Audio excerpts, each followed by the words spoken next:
нашата посока. Аз ви предлагам, малко преди това разговарях с анализатор, това е Емил Попов от Фондация Банки, финанси и пари, да чуете неговото мнение специално за доколко можем да кажем, че са стабилни българските банки.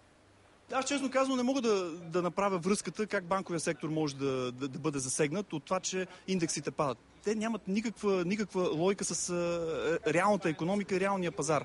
Защото цените на акциите по никакъв начин не се отразят на самите компании, които ги емитират. Те веднъж са взели парите от емитирането на акциите. Оттам нататък дори самите компании, дали техните акции се качват или понижават, по никакъв начин не получават ефект върху себе си. Това, което очакваме, е единствено чисто психологически потребителите да бъдат още по-предпазливи, да потребяват по-малко и да спестяват повече, т.е. да се увеличат депозитите в банките, както е тенденцията в последните 2 години. Това е мое лично мнение.